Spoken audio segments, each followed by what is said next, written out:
आपने थंबनेल पे देखा है कि लिखा हुआ है वो टॉपिक जो यूपीएससी प्री में बार-बार पूछा जाता है। तो जी हाँ, हम उसके बारे में बात करने वाले हैं कि ऐसा कौन-सा टॉपिक है जो प्री में बार-बार पूछा जाता है। जैसे अभी हम देखेंगे कि पिछले 12-13 साल में एक टॉपिक है जहाँ से 4 बार सवाल पूछा गया है और वो छोटा टॉपिक है, बहुत बड़ा टॉपिक नहीं है, छोटा टॉपिक है। अगर उस टॉपिक को समझ लेते हैं, तो फिर आपके क्वेश्चन सारे हो जाएँगे। तो वो कौन-सा टॉपिक है सोचिए, भूगोल में ऐसा कौन-सा टॉपिक है जहाँ से वो क्वेश्चन बार-बार आता है। आपने अगर पीवाईक्यू किया है तो आपकी नज़र में ज़रूर आया होगा। तो हम समझते हैं कौन-सा टॉपिक है। ये एनसीईआरटी का एक टॉपिक है 6th क्लास की एनसीईआरटी है और उस 6th क्लास की एनसीईआरटी में देखेंगे चैप्टर नंबर जो 3 है। चैप्टर नंबर 3 है उसका नाम है पृथ्वी की गतियाँ। ये जो पृथ्वी की गतियाँ चैप्टर है, ये जो पूरा टॉपिक है इसमें आप देखेंगे कि यहाँ पर ये चैप्टर का ये एनसीईआरटी का चैप्टर है और इसमें किसकी बात की गई है? तो यहाँ पे गतियों की बात की गई है कि पृथ्वी की जो 2 गतियाँ हैं। पहली गति जिसको बोलते हैं घूर्णन गति, घूर्णन गति बोलते हैं, घूर्णन गति। और दूसरी कौन-सी है? परिक्रमण गति और ये चैप्टर पूरा इसी गति पर है। देखिए यहाँ पर लिखा भी है इस चैप्टर में मैंने इसका स्क्रीनशॉट भी लगा दिया हुआ है कि यहाँ पर एक घूर्णन गति है, दूसरी कौन-सी? परिक्रमण। देखिए घूर्णन गति कौन-सी होती है? घूर्णन गति वो गति होती है जो पृथ्वी अपने अक्ष पर घूमती है। मतलब कि पृथ्वी का अपना अक्ष है जिसके बारे में इसमें लिखा हुआ है और वो अपने एक्सिस पे घूमती है। 24 घंटे में एक चक्कर पूरा करती है, इसको बोलते हैं घूर्णन। दूसरी गति वो गति है जो सूर्य के चारों ओर अपना चक्कर पूरा करती है। ये लगभग 1 साल में मतलब कि 365 दिन 6 घंटे में चक्कर पूरा करती है, उसको बोलते हैं परिक्रमण। मतलब कि जब पृथ्वी अपने अक्ष पर घूमेगी, एक चक्कर पूरा करेगी तो उसको घूर्णन बोलते हैं और जब पृथ्वी सूर्य के चारों ओर घूमेगी, एक चक्कर पूरा करेगी उसको क्या बोलते हैं? परिक्रमण। इन्हीं 2 टॉपिक यही जो इसमें इस चैप्टर में 2 टॉपिक हैं घूर्णन और परिक्रमण, इसी की बेसिस पर यूपीएससी में एक सवाल पूछा गया। यहाँ पर देखिए, यहाँ पर आप देख पा रहे होंगे ये सवाल 2024 का है। 2024 में क्या क्वेश्चन पूछा गया? प्रत्येक वर्ष 21 जून को समझते हैं, इसको सॉल्व भी करते हैं। प्रत्येक वर्ष 21 जून को निम्न में से किस अक्षांश या किन अक्षांशों पर 12 घंटे से अधिक का दिन होता है? 12 घंटे से अधिक का समय होता है। 12 घंटे से अधिक का समय समय तक सूर्य का प्रकाश विद्यमान रहता है। अब इसमें 4 ऑप्शन है। भूमध्य रेखा यानी इक्वेटर, कर्क रेखा, उसके बाद में मकर रेखा और उत्तरी ध्रुव वृत्त। अब इसमें ऑप्शन है कौन से? तो चलिए इसको समझते हैं कैसे इसको सॉल्व करते हैं। सबसे पहले आपने ये देखा होगा मतलब इस चैप्टर में आपने पढ़ा होगा जिन लोगों ने इस चैप्टर को नहीं पढ़ा है, मैंने इसी चैनल पर आप जाएँगे तो एनसीईआरटी 6 क्लास की प्लेलिस्ट है, वहाँ पे आपको मिल जाएगा। तो सबसे पहले ये समझते हैं कि मान लीजिए यहाँ पर पृथ्वी इस तरीके से है, ये पृथ्वी है या हम सबसे पहले मान लेते हैं कि ये सन है, सूर्य है इसमें, ठीक है, ये सूर्य है। पृथ्वी अपना चक्कर दीर्घवृत्ताकार कक्षा में लगाती है, ये दीर्घवृत्ताकार कक्षा हो गया और पृथ्वी जो है वो यहाँ पे है, पृथ्वी यहाँ पर, ठीक है? तो पृथ्वी क्या करती है, सूर्य का चक्कर लगाती है।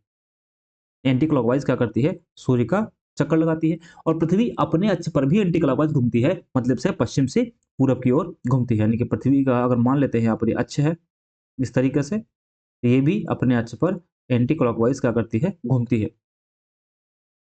वेस्ट टू ईस्ट घूमती है, ठीक है? ये पहली बात। दूसरी बात यहाँ पर हम अलग से एक बनाते हैं डायग्राम। इसमें देखेंगे ये नॉर्थ पोल है, मतलब उत्तरी ध्रुव है यहाँ पर, ये दक्षिणी ध्रुव यहाँ पर है, नॉर्थ पोल और साउथ पोल है। लेकिन एक बात आप समझ पा रहे होंगे ये जो अक्ष इसका है, वो अक्ष क्या है 90 डिग्री पर है। तो आपने इस चैप्टर में पढ़ा होगा कि ये जो अक्ष है ये 90 पे ना होकर के 23.5 डिग्री झुका हुआ है। मतलब कि ये कितना झुका हुआ है? 23.5 डिग्री झुका हुआ है, कुछ इस तरीके से झुका हुआ है यहाँ पर। बात समझ में आ रही है? ठीक है। तो यहाँ पर जब इस तरीके से झुका हुआ है तो अगर आप देखेंगे तो इसमें जो अक्षांश रेखाएँ हैं मतलब कि ये हो गई इक्वेटर, ये हो गया ट्रॉपिक ऑफ कैंसर मतलब कर्क रेखा, ये हो गया आर्कटिक वृत्त, यहाँ पर हो गई मकर रेखा और यहाँ पर क्या हो गया? अंटार्कटिक वृत्त। बात समझ में आ गई? तो अगर आप इसी को उठा करके यहाँ पे रखें, तो इस तरीके से इक्वेटर हो जाएगी, यहाँ पर कर्क रेखा हो जाएगा, यहाँ पे इक्वेटर हो जाएगी, यहाँ पर कर्क रेखा हो जाएगा, यहाँ पर मकर रेखा हो जाएगा, आर्कटिक वृत्त और क्या हो जाएगा? अंटार्कटिक वृत्त हो जाएगा। तो एक बात समझिएगा, बात है 21 जून की, 21 जून का मतलब है जब सूर्य की किरण क्या होगी? यहाँ पर मतलब कि जो कर्क रेखा है, इस पर लंबवत पड़ेगी। ये कर्क रेखा है, ट्रॉपिक ऑफ कैंसर कर्क रेखा है और इस पर सूर्य की किरण क्या पड़ रही है? लंबवत पड़ रही है। ये सूर्य की किरण लंबवत पड़ रही है, लंबवत। बात समझ में आ गई? तो अब ध्यान से समझिएगा, अगर सूर्य की किरण यहाँ पर देखेंगे लंबवत पड़ेगी तो ये तो कर्क रेखा पर क्या होगा, प्रकाश अधिक होगा, मतलब कि ऊष्मा अधिक मिलेगी, तो इस पर तापमान, टेम्परेचर सबसे ज्यादा होगा, तो दिन लंबे होंगे, तापमान ज्यादा होगा, क्योंकि ज्यादा समय तक सूर्य की किरण मिल रही है। अच्छा, एक और बात है, जब ये 21 जून को कर्क रेखा पर सूर्य की किरण लंबवत पड़ती है, तो उस टाइम क्या होता है, उत्तरी गोलार्ध सूर्य की ओर झुका होता है। अगर मान लीजिए इधर सूर्य है, तो यहाँ पे देखेंगे, ये जो इक्वेटर है, ये क्या करता है, ये उत्तरी दक्षिण गोलार्ध में बांटता है। तो पृथ्वी का जो उत्तरी गोलार्ध है वो सूर्य की तरफ झुका होता है। जब सूर्य की तरफ झुका होगा, तो यहाँ पर और यहाँ पर क्या होगा, दिन लंबे होंगे। दिन क्या होंगे, लंबे होंगे, मतलब कि लगभग 12 घंटे से ज्यादा यहाँ पर दिन होंगे। दूसरी बात, लाइव प्रकाश तो यहाँ भी जाएगा, लेकिन यहाँ पर क्या होगा, दिन लंबे नहीं होंगे, रात लंबी होंगी, क्योंकि सूर्य का प्रकाश ज्यादा यहाँ पर नहीं मिलता। तो बात समझ में आ गई। तो जब सूर्य की किरण 21 जून को कर्क रेखा पर लंबवत पड़ती है, तो कर्क रेखा और आर्कटिक वृत्त पर क्या होता है, दिन 12 घंटे से लंबा होता है, 12 घंटे से बड़ा होता है। अब इसका उल्टा क्वेश्चन आगे पूछ सकता है कि 22 दिसंबर के लेकर के पूछ सकता है, 22 दिसंबर होता है तो दिन लंबे कहाँ होते हैं। तो क्वेश्चन क्या कहता है, क्वेश्चन यही कहता है यहाँ पर है कि कहाँ पर 12 घंटे से अधिक दिन होंगे। तो यहाँ पर देखो, मकर रेखा तो होगा नहीं, क्योंकि मैंने आपको बताया मकर रेखा होगा नहीं। क्यों नहीं होगा, क्योंकि वहां पर सूर्य की किरणें तिरछी पड़ती हैं। तो 3 नवंबर वाला मतलब सी ऑप्शन नहीं होगा। इसके बाद अगर बात करते हैं, फिर मैंने बताया अब 21 जून का मतलब है कर्क संक्रांति, जो मैंने आपको बताया, समर सोलिस्टिस संक्रांति यहाँ पर है, कर्क संक्रांति। इसका मतलब ये हुआ कि सूर्य की जो लाइट है बहुत ज्यादा पड़ेगी, तो 2 नंबर तो होगा ही होगा, यानी कि या तो ये होगा या तो ये होगा, बी और डी होगा। ठीक है। और अभी मैंने आपको समझाया कि यहाँ पर भूमध्य रेखा पर जरूर होगा दिन, 12 मतलब लंबा दिन होगा, लेकिन 12 घंटे से अधिक का नहीं होगा। इसलिए ध्यान रखिएगा, आर्कटिक वृत्त और कर्क रेखा, इन दोनों पर क्या होगा, दिन 12 घंटे से अधिक होगा। बात समझ में आ गई। इसके बाद देखो, सेम क्वेश्चन यहाँ पर आया हुआ है 2022 में। क्वेश्चन कहता है कि उत्तरी गोलार्ध वर्ष का सबसे लंबा दिन आमतौर पर कब होता है। तो हमने बताया कि जब सूर्य की किरण कर्क रेखा, उत्तरी गोलार्ध की बात चल रही है, तो जाहिर सी बात है भाई, 21 जून की बात चल रही है। किसकी बात चल रही है, 21 जून की बात चल रही है। और 21 जून को क्या होता है, तो मैंने आपको बताया 21 जून को क्या होता है, तो होता है कर्क संक्रांति, समर सोलिस्टिस, कर्क संक्रांति होती है। ये बात मैंने आपको बता रखी है। तो यहाँ पर सूर्य का मतलब बहुत बड़े लंबे सबसे बड़े दिन होते हैं, मतलब पृथ्वी पर सबसे बड़े दिन कब होते हैं, तो 21 जून को होते हैं उत्तरी गोलार्ध में। ठीक है, उत्तरी गोलार्ध में 21 जून को सबसे बड़े दिन होते हैं यहाँ पर। अब सीधा 21 जून तो लिखा नहीं है, तो यहाँ पर क्या बात की गई है, देखो, जब जून है, जब जून है तो जुलाई आंसर तो नहीं होगा, मतलब कि इसमें सी और डी आंसर तो नहीं होगा, बचा ए और बी। अब ए और बी में क्या कहता है, पहला पखवाड़ा और दूसरा पखवाड़ा। अब यहाँ पर समझते हैं पखवाड़े का मतलब क्या होता है। इसका मतलब है 15 दिन। तो यहाँ पर देखेंगे 21 को देखेंगे, तो ये तो 15 दिन के बाद में आता है ना, 15 दिन के बाद में आता है। तो पहला पखवाड़ा तो नहीं होगा, मतलब कि शुरुआत के 1 से 15 जून तक का तो ऑप्शन नहीं होगा। तो क्या हो जाएगा, ऑप्शन बी करेक्ट हो जाएगा। तो इसका आंसर क्या हो जाएगा, ऑप्शन बी। अगला क्वेश्चन देखेंगे, तो ये क्वेश्चन आया है 2019 में। 2019 में कहता है 21 जून, जून की 21वीं तारीख को, जून की 21 तारीख को क्या होता है,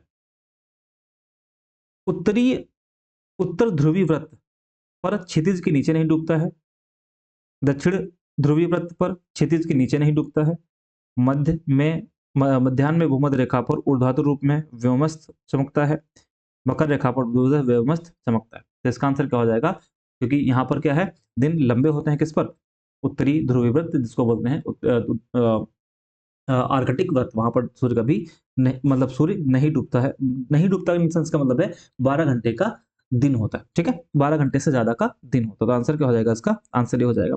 ऐसे देखिए, 2013 में एक सवाल आया था, अलग अलग ऋतुओं में दिन, समय और रात्रि, अलग अलग ऋतुओं में, सीजन की बात कर रहा है, ऋतुओं में दिन, समय और रात्रि समय के विस्तार में भिन्नता, विभिन्नता किस कारण से होती है। मतलब कि यहाँ पर बात की जा रही है, जो डे एंड नाइट होता है, दिन और रात होता है, उसमें जो डिफरेंस होता है दिन और रात में, आप देखेंगे कि देखा, आप देखते होंगे कि जो गर्मी होती है वहाँ पर दिन बहुत लंबे होते हैं, रात क्या होती है, छोटी होती है। वैसे ही जाड़े देखते हैं तो दिन क्या होता है, छोटा होता है, रात क्या होती है, लंबी होती है। तो ऐसा क्यों होता है, तो आपने देखा होगा कि आपने पढ़ा भी होगा कि जो पृथ्वी है, पृथ्वी सूर्य के चारों ओर चक्कर लगाती है, उसकी वजह से क्या हो रहा है, उसका इफेक्ट पड़ा होगा।